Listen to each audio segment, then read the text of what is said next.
Eu sou o pastor Djalma Martins e esse é mais um Momento com a Palavra. Sejam bem-vindos em nome de Jesus. É um prazer estarmos juntos mais uma vez, compartilhando um pouco da Palavra de Deus, daquilo que está no coração do Senhor para o seu coração. Desde já eu gostaria de agradecer, você que tem apoiado o nosso canal, que já é inscrito no nosso canal, que tem compartilhado essa palavra com outras pessoas e tem assim nos ajudado no crescimento do canal. Nossa meta é chegarmos a 500 inscritos, né? Temos crescido aos poucos, graças a Deus e a sua participação. Não deixe de dar o seu like, ele é muito importante, porque fazendo assim, esse vídeo será indicado para outras pessoas. E não deixe de compartilhar também esse vídeo com outras pessoas. E se você ainda não é inscrito, é claro, se inscreva, e assim nos ajude, né, nesse crescimento do nosso trabalho, na divulgação, principalmente na divulgação da Palavra de Deus, já que o nosso propósito é divulgarmos a Palavra de Deus, unicamente divulgarmos a Palavra de Deus, pregarmos e ajudarmos outras pessoas a crescerem dentro dessa palavra. Hoje eu gostaria de compartilhar com você um texto que está na segunda carta do apóstolo Paulo a Timóteo, no capítulo 3, no versículo 1 em diante. É um texto que o apóstolo Paulo faz algumas observações sobre os desafios, né, dos últimos dias, os problemas comuns que são enfrentados nos últimos dias. A Bíblia vai apresentar os últimos dias como os dias em que o Senhor vai preparar, né, todo um ambiente em que as situações estarão acontecendo à nossa volta, preparando um ambiente para a volta de Cristo, para a vinda de Cristo. E existem muitas dificuldades, muitas coisas que nós não compreendemos ainda nesses últimos dias, que mexem com a fé, com a esperança, que geram muitas decepções. E às vezes a gente precisa quebrar um pouco, tirar um pouco dessa inocência espiritual que nos envolve, nos dando assim uma expectativa de que as coisas são melhores do que elas realmente são, de que elas são diferentes daquilo que estamos vendo, de que o mundo é um ambiente, é um palco de alegrias, de satisfações, de prazeres, de coisas boas, enquanto a Bíblia nos apresenta o mundo como um palco de conflitos, né, de lutas e de muitas decepções. Quando a gente não consegue entender, ter essa visão bíblica, né, do ambiente de vida que estamos vivendo, nós nos decepcionamos muito com as pessoas, em nossos relacionamentos, com a igreja, né, com o sistema que estamos envolvidos, ou seja, porque esperamos algo que essas coisas não podem nos oferecer. Então o apóstolo Paulo, escrevendo a Timóteo, ele tem um cuidado com Timóteo e uma preocupação para que Timóteo não viesse a enfraquecer espiritualmente. Tá? Na segunda carta, no capítulo 2, versículo 1, ele apresenta esse cuidado dizendo assim: quanto a você, meu filho, fortifique-se na graça que há em Cristo Jesus. Quanto a você, meu filho, fortifique-se na graça que há em Cristo Jesus. No capítulo 3, ele vai falar dessas corrupções, né, do mundo, dessas realidades, dizendo como que seriam as coisas, como que os homens seriam, como que o sistema seria. E ele vai aqui nos dar uma solução bíblica sobre como vencer os desafios desses últimos dias. Ou seja, como você pode aprender a lidar com as decepções que você tem com as pessoas, né, com a igreja, com o meio que você está envolvido, com seus relacionamentos, que às vezes nos impedem tanto de vivermos da melhor forma que podemos viver na presença de Deus. Então, como vencer os desafios dos últimos dias? Paulo vai chamar a atenção para a necessidade de que precisamos entender os últimos dias. No capítulo 3, versículo 1, ele fala assim: mas você precisa saber disto. Ele fala assim: Timóteo, você precisa saber disso. Você não pode viver, né, de forma inocente sem saber dessas coisas. Nos últimos dias sobrevirão tempos difíceis. E ele vai classificar esses tempos difíceis. Ele vai dizer que não é fácil lidar, de forma inocente com essas dificuldades, com os problemas. Ele vai falar o seguinte: Timóteo, você precisa perder um pouco dessa inocência, não a inocência espiritual, mas essa inocência que gera em você expectativas decepcionantes, que faz com que você espere coisas que não vão acontecer, coisas que estão longe de uma realidade vivida.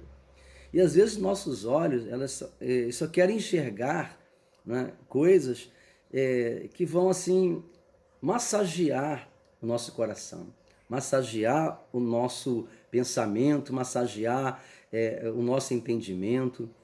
E aí nós temos o medo de ser realistas com respeito às coisas, com respeito às situações. E aí vivemos de forma enganada, nos enganando, e em determinado momento vivemos decepções. E Paulo fala assim: mas você precisa saber disso, você precisa se conscientizar, você precisa compreender, você precisa perceber, que o mundo à sua volta, que as situações estão acontecendo à sua volta, e elas não serão fáceis, elas serão complicadas, e elas vão tentar bombardear a sua mente, bombardear o seu coração para você se decepcionar e desistir do propósito que Deus tem para a sua vida.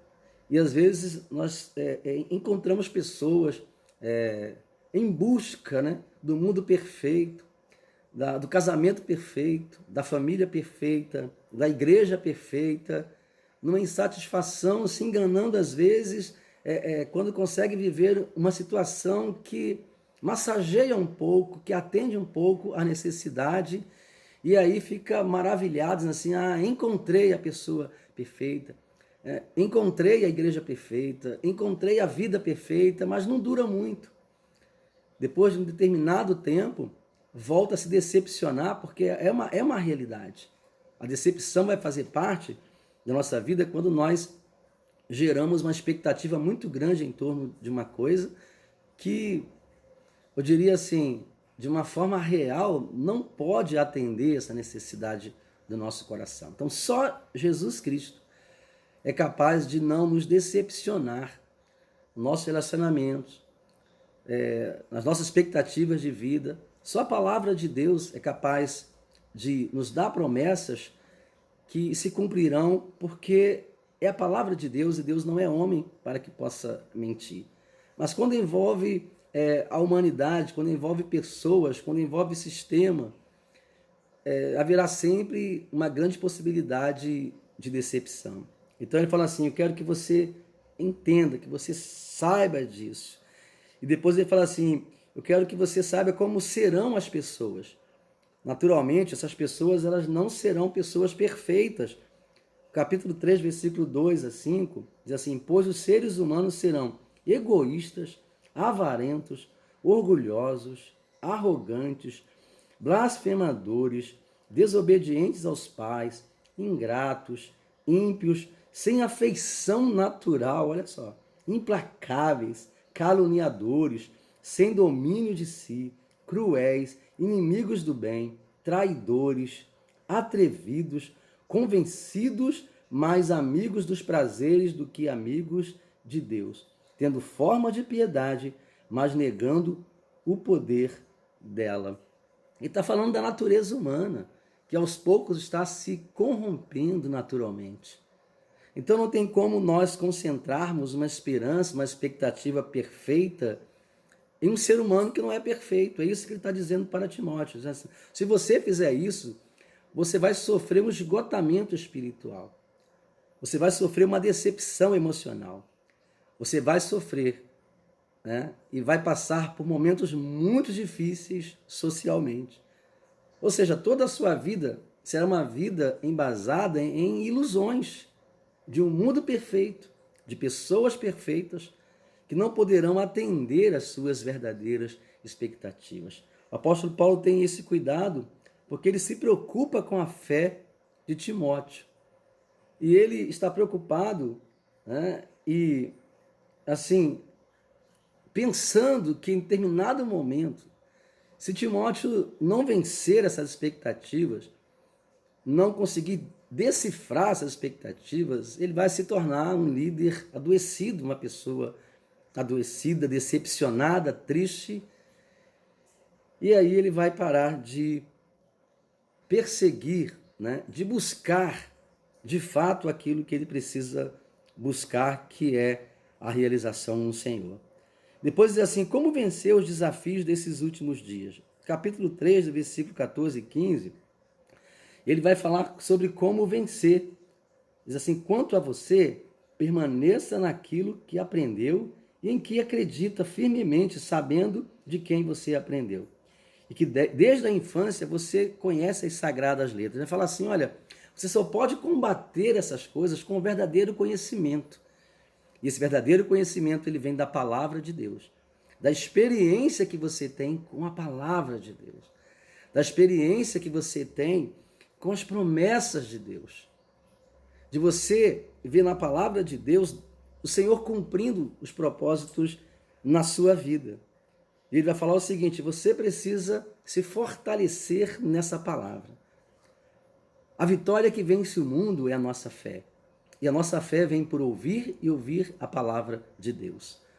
Jesus falou assim: olha, eu oro por vocês e peço por vocês, porque eu quero que vocês entendam que no mundo vocês vão passar por muitas aflições. Mas tem de bom ânimo, porque eu venci o mundo. Jesus, ele é capaz de nos dar a vitória sobre essas decepções.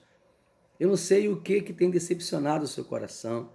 Eu não sei o que tem te impedido de caminhar, que tem te entristecido. Se pessoas que você ama, se coisas que você costumava acreditar, como a igreja, como o seu país, o sistema, os seus relacionamentos, e de repente você se deparou com uma decepção porque as coisas não aconteceram da forma que você esperava. Mas a palavra de Deus diz que você precisa se proteger com a palavra, se proteger com as promessas de Deus, se proteger no Senhor. Fiel é aquele que te guarda, e aquele que se esconde no esconderijo do Altíssimo, ele é protegido. Aplique, busque, desenvolva sua comunhão com Deus através de Cristo. Busque se reconciliar se você está afastado, se você está decepcionado com a igreja, decepcionado com as pessoas, com o seu casamento, com a sua família, com o seu trabalho, com a sua profissão. Busque viver em paz com Deus, se reconciliar com o Senhor, se fortalecer para você aprender a lidar com essas decepções e a vencer essas decepções. O apóstolo Paulo diz assim: não desista, combata isso. Combata com a Escritura, com a palavra, com as promessas de Deus. Lute contra isso. Não desista, não desanime, porque Deus não desiste de você. Que o Senhor te abençoe poderosamente, que essa palavra venha te ajudar a realmente vencer todos esses obstáculos que estão te levando a uma decepção, a uma tristeza, a caminhar perdido e sem esperança. A nossa esperança está no Senhor Jesus, a nossa força está no poder do Espírito Santo e a nossa alegria de realização está nas promessas de Deus para as nossas vidas. Que o Senhor continue te abençoando poderosamente, em nome de Jesus.